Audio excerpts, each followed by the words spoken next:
Well, welcome, Natalie. It's so great to have you on this episode of Test Those Breasts. It's just, you are, I want to say that you're pretty well known around our area. So I've seen your name here and there, and I'm so glad that we were able to connect. And thank you for being here. How are you? Yeah, I'm doing great. I'm excited to be here with you, Jamie. Good, good. Well, I just want to just jump right into all of this great information that we can get out to our audience. And I just want to start off by asking you about your cancer journey. I know that it's pretty complex. And so if we could just start there and then we'll kind of go into what it is that you do for our community. Sure. Yeah, so I've been in the cancer world for about 10 years. I've been in cancer treatment.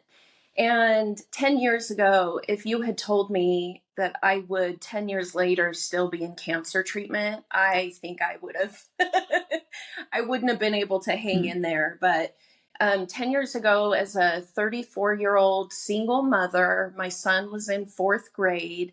I was diagnosed with stage 3 breast cancer. And so I will tell you that I found a lump in my breast actually when I was 32. And I went in and the radiology at the time could not see the lump that I felt.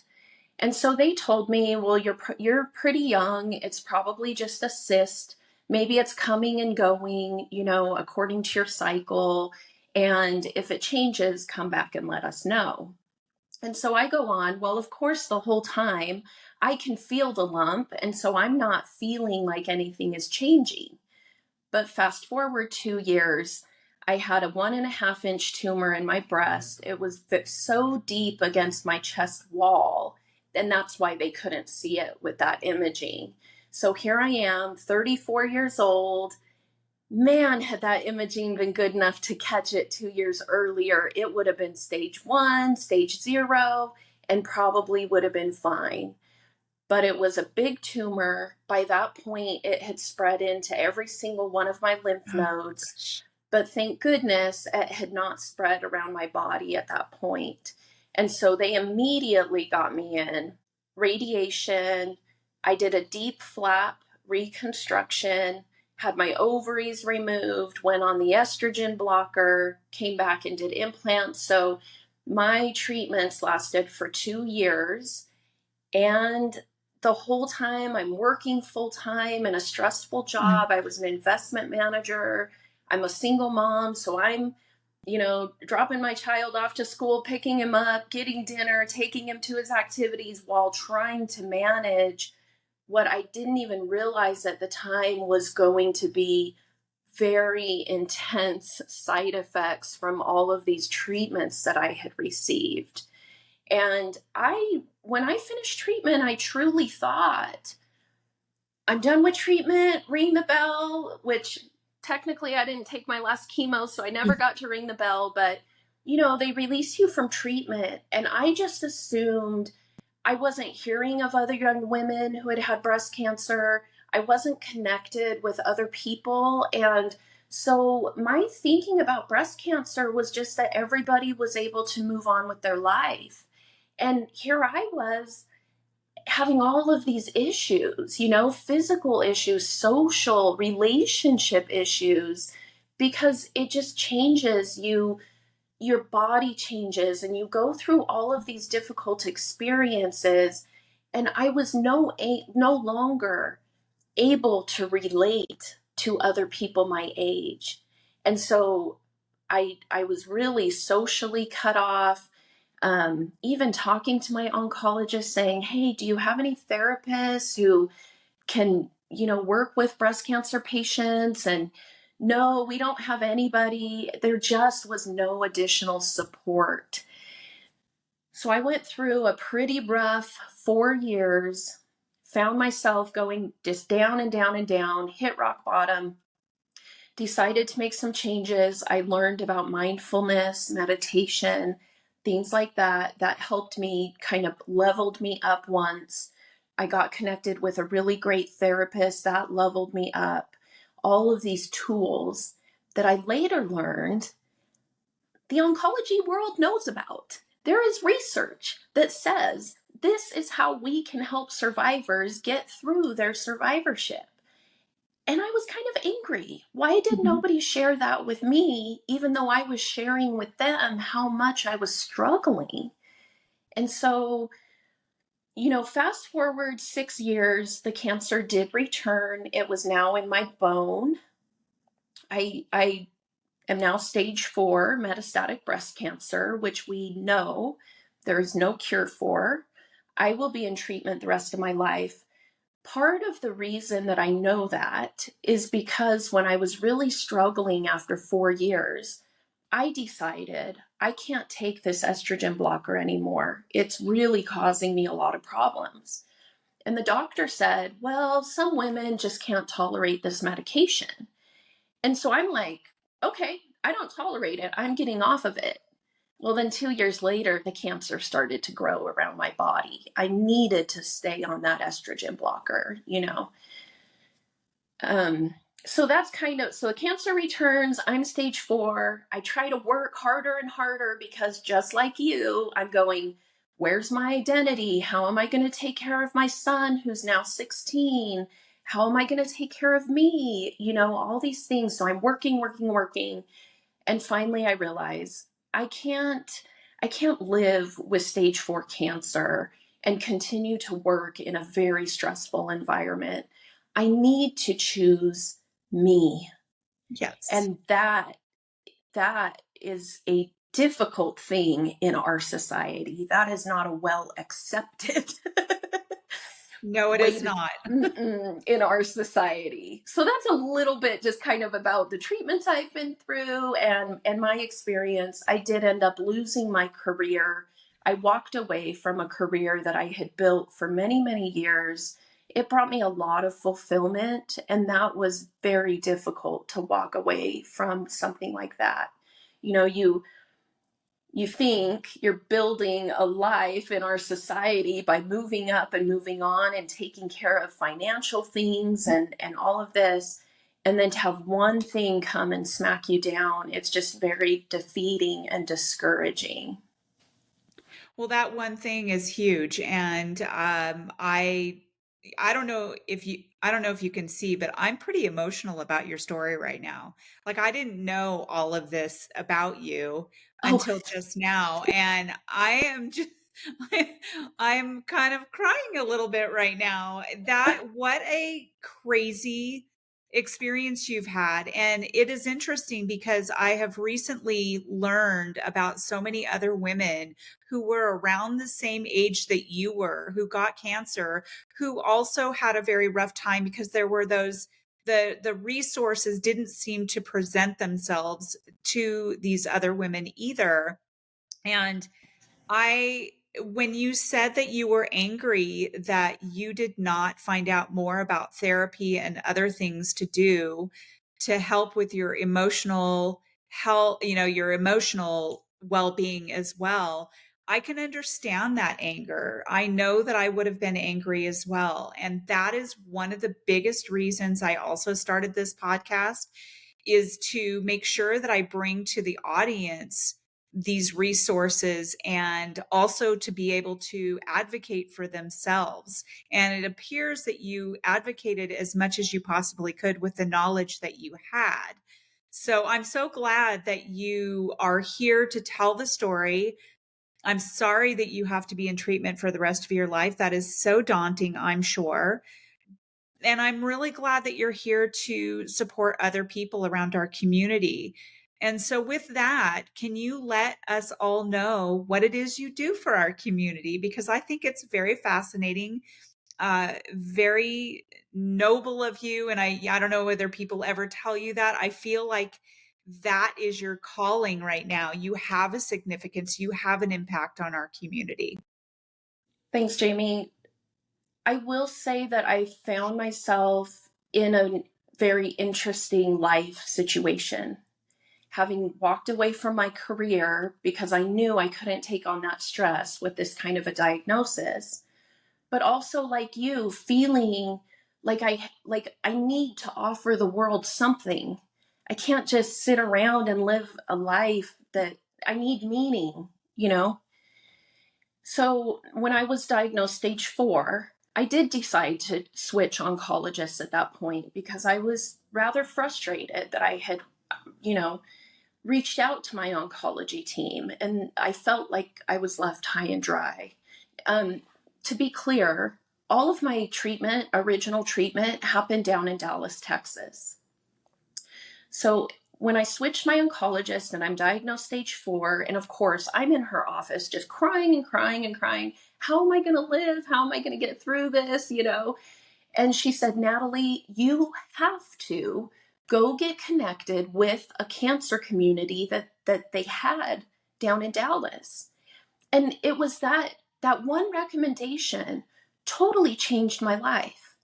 I went into this community and it took courage. It was hard for me to walk in there knowing that I was probably on the younger end of the people that were going to these programs. I walked in there though, and what I found was finally this understanding. People where all these things were going on in my mind about what I'm thinking about the cancer, how I'm going to die, all of it. Am I going to go through treatment? Am I going to refuse treatment? Like, what am I going to do? And all of these people who had been there, they were helping me negotiate all of these things in my mind and helping me bring the words and the vocabulary to what was going on inside of me. Because, like, I knew I had all this anxiety and stress, and I could cry to people and tell people, but I still didn't understand all of it. And so in that community down in Dallas, they did have a stage 4 metastatic support group. And I started attending that. And some of those women had been living with metastatic breast cancer for several years in treatment and kind of gave me hope like, oh, now I understand. I'm going to start with this treatment and we're going to see how long it works. And hopefully it works for a long, long time. And if it does, that's best case scenario. But if it doesn't, then I'll go to the next treatment. And that's probably going to work for a while. And then when that stops, I'll go to the next treatment. And here I had women who had already walked those paths of flipping through treatments. And so they knew the treatment I was on, they knew the side effects I was having, all of those things, and they just helped me. One woman said, because I'm a driven person, I can tell you are too. And Mhm. when you have drive like this, you just keep driving and driving. But what happened for me is I'm hitting wall after wall and it's discouraging. And she says, Natalie, stop trying to go all day long with your energy. That may be something of the past. Start resting from 1 to 3 p.m. every day. Rest. Take a nap. Do whatever you need to do. Recharge your body. Stop trying to push through the way that you used to. And that one thing you would Yeah. think is so obvious, like, oh, hey, I'm on treatment. It's okay for me to rest every day.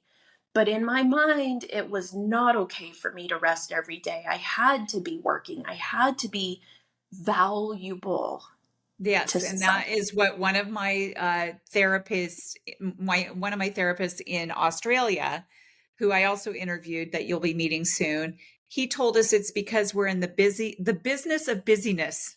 If Yes. we are not productive, we don't feel like we're doing something that we should be doing. And I have actually had to really rein that in because I was always busy doing social stuff, Mhm. work, everything. And so I now have in my mind it is okay to be productive, but also it is very much okay to just relax Yeah. and breathe and take a nap and enjoy the sun and not be doing a million things. So, And yeah. and find balance, right? My life was not balanced before cancer. It was not balanced. But I will tell you, it was forced into balance when I had this kind of diagnosis. So I find that community down in Texas, and I'm finally finding a stable place to rest. And then decided, hey, if I can't work down here in Texas, I'm going to move back home to Reno. I was born and raised here. I do have family in both places, but my heart belongs to Tahoe. And I thought, if I'm going to die, I'm going to go die up in Tahoe. And so my son graduated school early. He was accepted to UNR. He got a full ride scholarship in civil engineering at 16 years old. And I just thought, okay, this is meant to be. We are meant to go be back in Reno. So sure enough, I made the move, came back to Reno, and I start trying to find resources. Okay, where are the therapists that can talk about cancer? Now I've had a year and a half worth of excellent therapy down in Dallas. Where can I get excellent therapy here? I came up empty. Now, remember, Jamie, I'm not connected in Reno. And so I'm asking the medical professionals, I'm asking the cancer centers, where can I get therapy? Well, we don't really have any therapists. There's, no therapists. So I go and I'm trying to try these different therapists out to see about therapy. And I did finally get connected with somebody, which was great. And then, we've got some support groups, but it was nothing like the support that I felt in Dallas, the way that I felt held, that any day of the week, if I was struggling, I could go down to that Cancer Community Center and find support, whether it was a group, an art group, or a meditation group, or yoga, or a support group, or, they have things for kids. They just had all of these different ways that, and I mentioned socially being so young and going through the body changes that I had been through. These became, that cancer community became my social outlet also, because these people understood what was happening with me. And so I come up here to Reno. I realize there's nothing like it up here. And I start to talk to other survivors, and they're going, man, that would be great if we had what you had in Texas, if we had that here. And so I thought, okay, so I kind of start getting connected with people, and I'm hearing a lot of, no, we've tried to do that before, and cancer survivors just aren't interested in these kinds of programs, and nobody shows up if we hold something, or there was all kind of this pushback. And I thought, okay, well, that's fine. I mean, if people don't really want it, that would be okay, but I'm just going to try to do something just because I have the time. I'm in a unique situation. I'm young.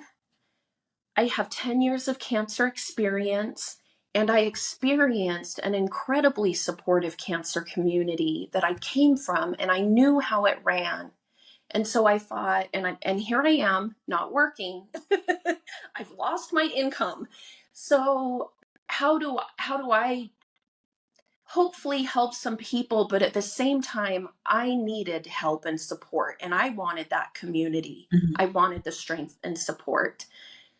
So I grabbed my sister, and we start talking about this idea of creating a cancer community. And we start just plugging away in our part-time free time hours. We're plugging away. And now, 2.5 years later, we have built the Cancer Community Clubhouse is the name of the nonprofit organization. We are a cancer survivorship organization. So as of now, we don't have a community center that is our own dedicated place, but that is our goal. We need a cancer community center. I call it a clubhouse because that's what it was called in Dallas, but I like it. yes, we need a place that isn't associated. We have 5 different cancer centers around here, and each one might have different resources, but they're not interchangeable between the whole community. We need a place that the entire community can come, no matter what type of cancer they were diagnosed with. Anybody can come. Survivors, family members. We have support people who come to our groups. Um, Really, any people who have lost a parent to cancer or just lost someone to cancer, they all come for the additional support. So building the community is one thing. We have really great groups. We have an art group that we do once a month. We do a coffee connection. We have a lunch and learn. We have a metastatic peer-to-peer group, which is important. There are no metastatic groups around here. So that's important that the people who will be living with cancer for the rest of their lives, that they have people who understand what that experience is about. And oh, the other one we do a mindfulness group. Right now it's a sound bath. We have a gentleman who does incredible sound baths. They're excellent. So we do each of those programs, but we need to go further and do more. We need mental health care for every survivor that lives anywhere, but specifically the people around us, right? They need mental health care. And we've now have a couple of therapists, and I'm excited to add your therapist to our list, because each therapist might take different insurance or whatever, so that's kind of tricky. But we need a community center, we need mental health care, and then we need to be able to make sure that every survivor, from the moment they are diagnosed, so we are a survivor from the minute that we hear those words, you have cancer, that makes us a survivor from that moment. And we need support, we need our clinicians to be connecting survivors with these supportive resources from that very day of diagnosis. Don't don't wait. Don't wait until the survivor has gone through hell and then go, "Oh, you're not looking real good. Let's get you connected." No, connect people now before Mm-hmm. that happens. And your story versus my story, that that is the testimony to that. Jamie got connected with a therapist immediately, and look, you're transforming your survivorship experience right now. And here's Natalie, who struggled alone. You know what I mean? Asked for help, no help was offered, and struggle until I'm at the rock bottom. My Mm-hmm. poor son lived with his mom. His whole life was mom in cancer care. Even when we moved back to Reno, his rock, his person, is now facing death and treatment and not looking good. And he sees his mom sleeping all the time. You know what I mean? My son needs access to mental health. The people around us need some sort of bridge. Okay, so I've not ever been married or had a partner around, but if I had, that partner needs support and therapy on their own, because they're dealing with different types of things than the person living in the body of what's happening is one situation. And the person who is trying to be supportive they have their other perception and interpretation of this experience, right? And sometimes those can conflict. It can be the survivor going, I just can't possibly get off the couch, and the support person going, come on, get off the couch, I know what's good for you, go sit out in the sun, Mm-hmm. go for a walk, get off the couch. But the survivor's like, whoa, wait a second, you've got to listen to me and my body doesn't do what my body used to do. So it's a new set of circumstances. It's a new set of living a new life. And how do we do that? We need support and community and mental health and social relationships. Yes. That's how we do it. There is a recipe for getting out of this cancer experience. And I won't say getting out of it, but coping better Mm-hmm. with the experience. And when you can do that, all of a sudden the rays of joy and happiness start coming into the picture where you thought there was only this dark hole of defeat. And then the joy and happiness starts to trickle in. And the more it trickles in, the more you learn to, what I call it is, live in both worlds. I can live in the world of laughing and joy and happiness. And at the exact same time, I can live in a world where I've lost an important career and I've lost some friendships around me and I've lost, my my daily life and what made me me previously. But I can integrate those two things and actually live a very well rounded, balanced life. But I have to learn how to oscillate easily between the joy and the pain on a daily basis rather than getting stuck in the pain or getting stuck in the suffering. Let's transform suffering and figure out how to hold suffering because it exists, and also how to hold the other sides that also exist, the joy and the happiness that we can still make as part of our lives as survivors. Yeah, boy, you have summed up so much of what has been going on with me this whole entire year. And I know that not everyone has the wherewithal or the understanding that they need to get themselves plugged in. But when you have like islands of organizations that are not interconnected, it is very difficult because I recognized that right off the bat. Mhm. And I mainly recognized it off the bat because I kind of compared it to when I was a teacher. So when I went to high school, when I went to school when I was a kid, nothing really connected for me. Everything was on its different island: English class, social studies, science, math, whatever. Nothing, no one ever told me how it connected. Well, when I became a teacher, that all started to change. We started to sort of integrate all of the classes together so that we could help students understand how they go together and how they can apply certain skills they learn here to here to here to here. And so when I retired last year, I was 20 years into my career and I retired last year.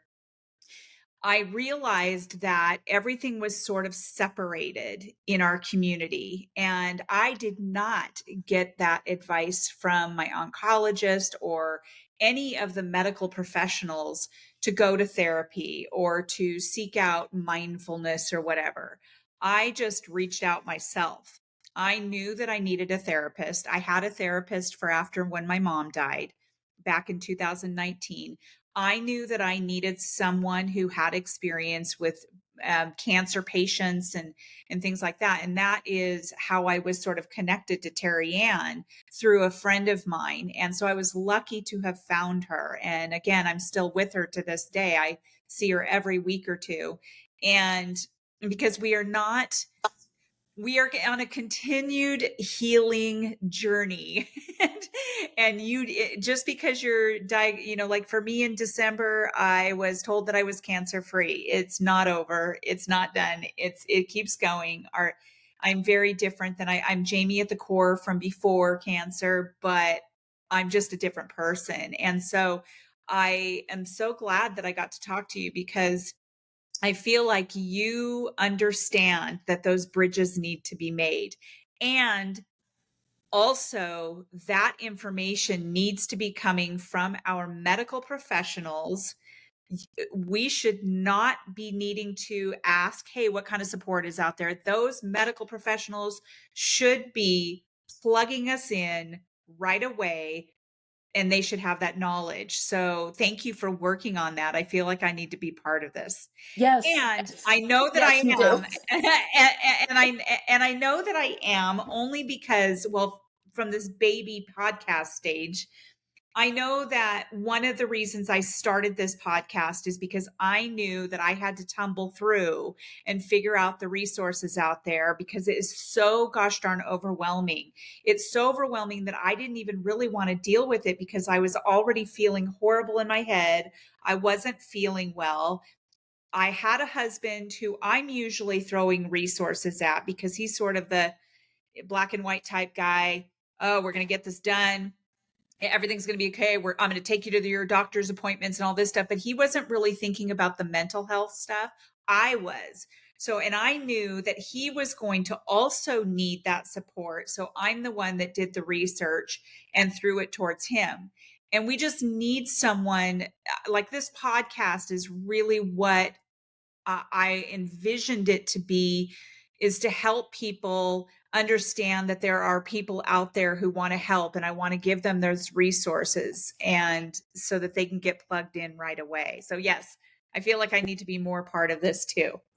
Yeah, and how cool if we can create, it takes a lot of people working together to create this cancer community center like we're talking about. But how cool for a doctor to be able to go, look, I'm trying to get rid of the cancer in your body, but that's what I've been trained to do, is to attack and kill that cancer. I'm not a trained mental health therapist, but if they can say, here's what I do, but for all the other stuff, for your physical rehab, for, not physical therapy, but actual like exercise, cancer rehab exercise, here's where you can go. If they have a cancer community center that they know the patients are in good hands, just go over there, and at that community center, you're going to find other survivors with your similar cancer. You're going to find resources. I know that there are places that have resources in the community, but like you said, if they're kind of separated, then people don't know about them. And so one place where we can hold all of this kind of stuff, and so that is the vision, and that's the goal, is to really be able to create that. And Jamie, I will tell you, here's the other thing.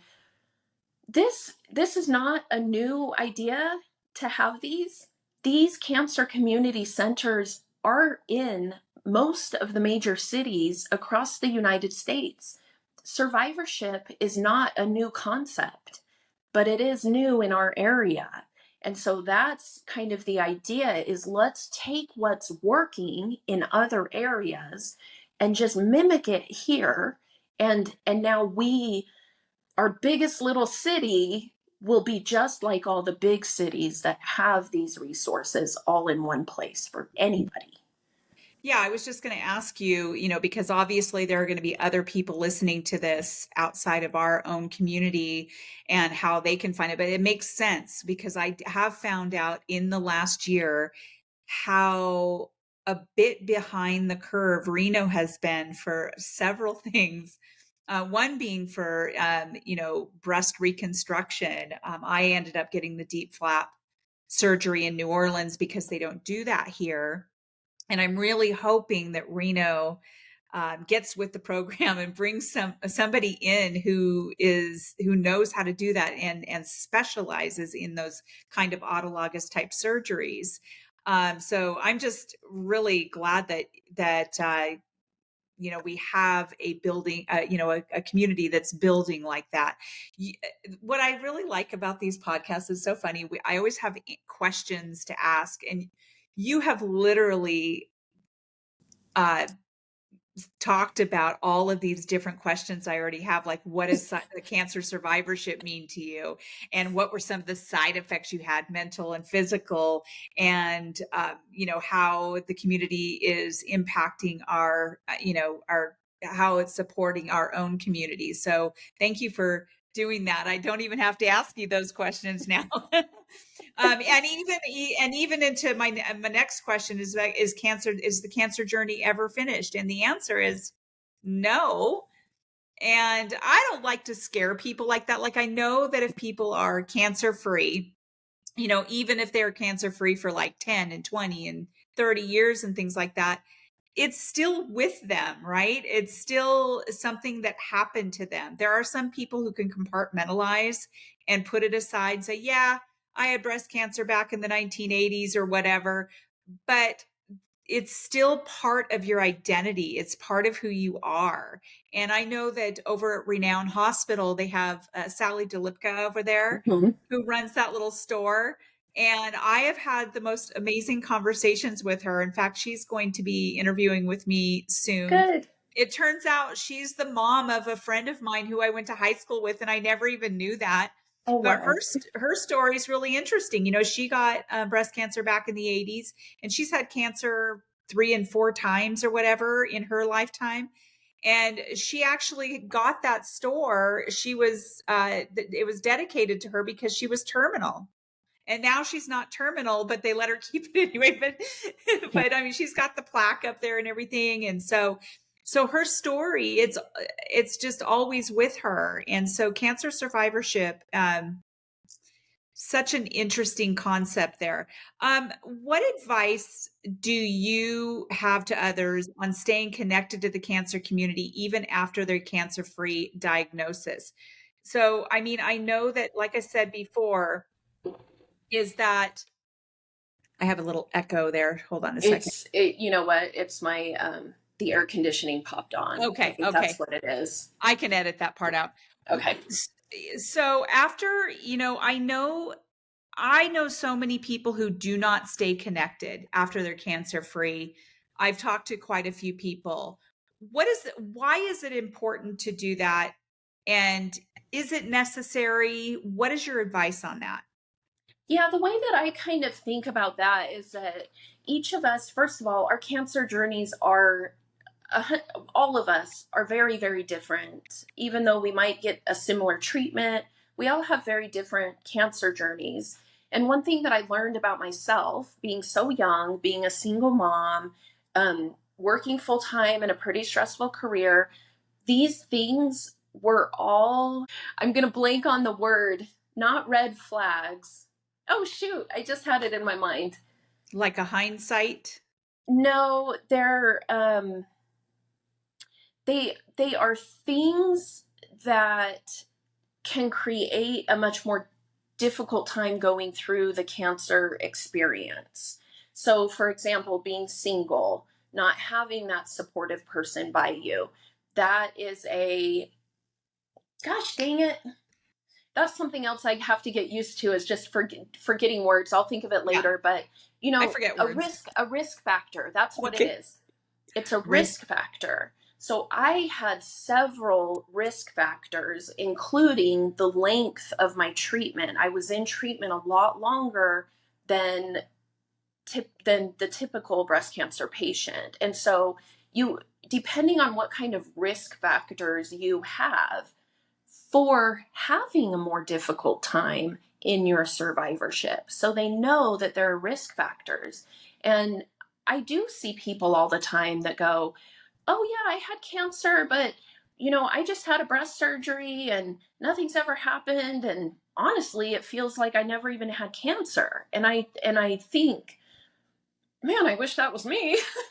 First of all, and second of all, I think, man, that's really awesome that they were able to get rid of your cancer and that it didn't become something that was so pervasive in your life. And so I do think that people like that exist, and that that's totally okay. I know that if I had not been through everything I'd been through, I, even after I had been through 2 years of treatment, I had this attitude like, no, I'm done with cancer. I'm turning my back on cancer.